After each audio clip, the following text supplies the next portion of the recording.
है I'm this side and recently हमारी team ने 2 हैकाथॉन जीती है। तो आज की इस वीडियो में आपको मैं शेयर करना चाहूँगा हमारी लर्निंग्स गाइड्स। तो प्लीज़ वीडियो के एंड तक बने रहिए और लास्ट वाली तुम मिस मत करना। तो सबसे पहले आपको मैं ये समझाता हूँ कि एक स्टार्टअप कंपनी बनाने के फेजेस क्या क्या होते हैं और ये हैकाथॉन्स आइडियाथॉन्स के बीच में कुछ डिफरेंस क्या होते हैं, इस सब बारे में आज हम बात करने वाले हैं। तो सबसे पहले तो आप स्टार्टअप बनाने के लिए सोसाइटी में प्रॉब्लम को आइडेंटिफाई करते हैं। आइडेंटिफाई करने के बाद आप इसमें सर्वेस एंड रिसर्च करते हैं about the problem which you are trying to solve.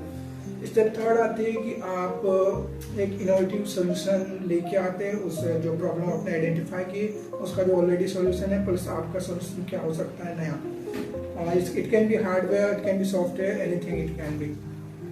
अब आप सोल्यूशन का MVP minimum viable product means prototype आसान भाषा में गए तो ये आपको एक बनाना होता है छोटा सा प्रोटोटाइप, जिससे कि आप सोसाइटी में या आपकी कॉलोनी में कर पाए टेस्ट और उससे फीडबैक जनरेट कर पाए।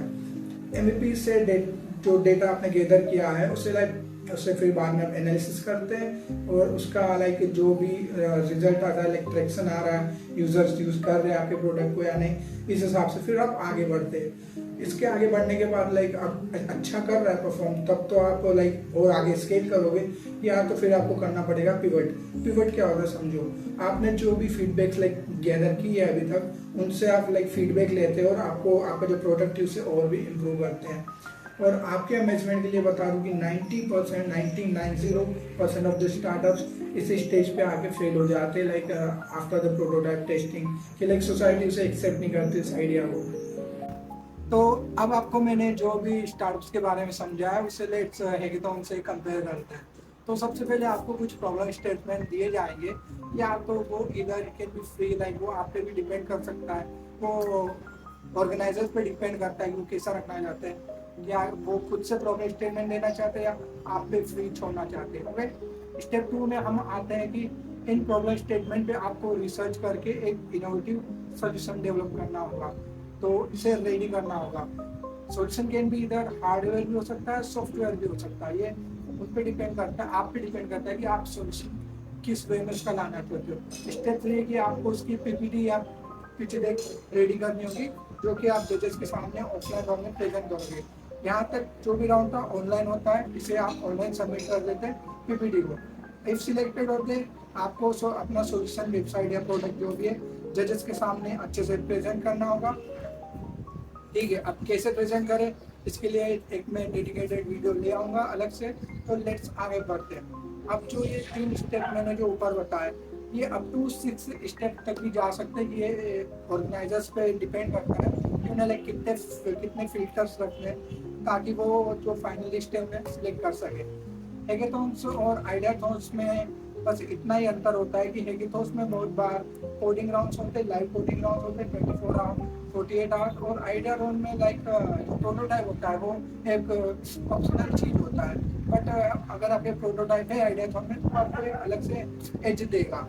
तो अदरवाइज जो भी all of the above steps है वो सेम ही होती है। तो यहाँ पे सबसे पहला क्वेश्चन तो ये आता है कि हैकाथॉन्स के बारे में कैसे पता करें। तो जो सबसे बेस्ट तरीका जो होता है जो मैं यूज़ करता हूँ, आपको आपके सोशल से जो भी अच्छे कॉलेजेस के सेल पेजेस होते हैं उन्हें आप फॉलो कर लीजिएगा। सेकेंड थिंग ये होती है कि आप वेबसाइट जैसे कि अनस्टॉप, देवफोलियो, हैकर्स ऐसी वेबसाइट्स पे रेगुलरली चेकआउट करते रहें। तीसरा ये मैं बताऊंगा कि ये जो स्क्रीन पे आपकी जो QR कोड आ रहा है उसे आप स्कैन करके हमारी व्हाट्सएप कम्युनिटी SN हैकाथॉन में कनेक्ट हो सकते हैं, जहाँ पर हम रेगुलरली हैकाथॉन्स के अपडेट्स पब्लिश करते रहते हैं। अब हैकाथॉन्स का पता कर लिया, सब कर लिया, अब क्वेश्चन ये आता है कि टीम कैसे बनाए, अच्छे से एक टीम कैसे बनाए, क्योंकि ओवरऑल आपको हैकाथॉन आप अकेले कभी नहीं वो रेयर होता है कि इंडिविजुअल हैकाथॉन जीत सके। तो आपको एक ऐसी टीम बनाने पे ज़्यादा फोकस करना चाहिए जो कि एक दूसरे की स्किल्स को कॉम्प्लीमेंट करे। एक किसी की ये स्किल है तो किसी की दूसरी होनी चाहिए। एक जैसी स्किल्स वाली टीम अच्छी नहीं होती है।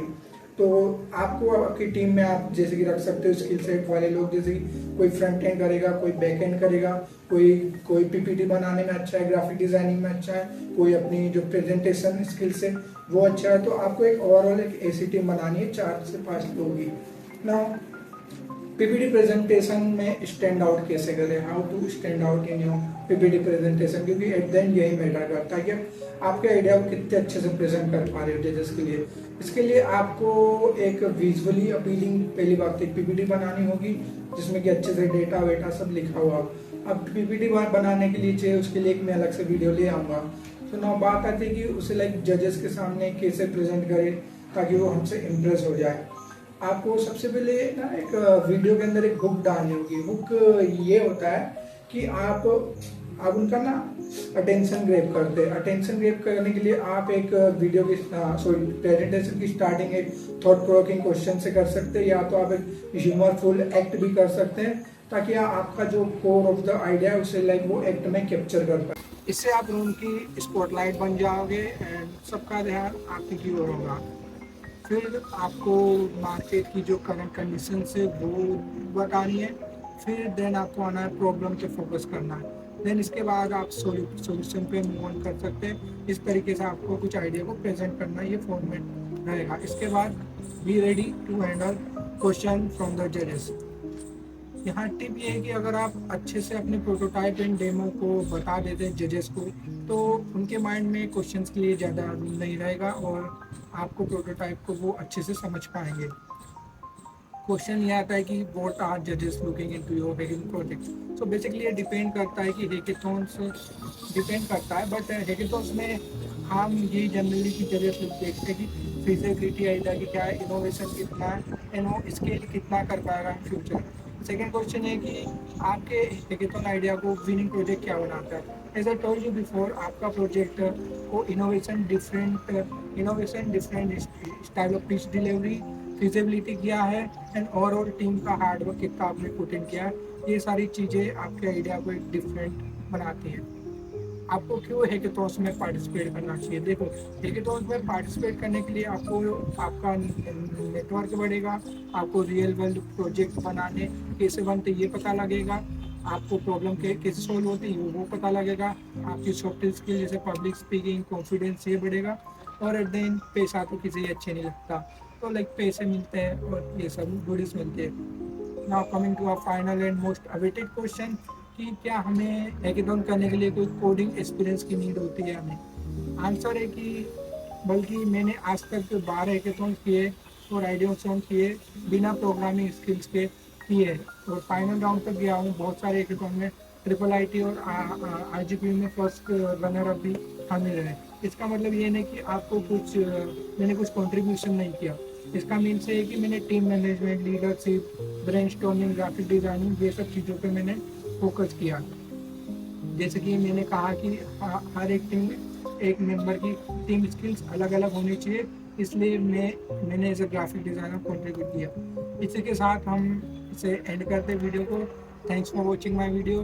Keep the hunger alive, keep building, keep hustling. Thank you.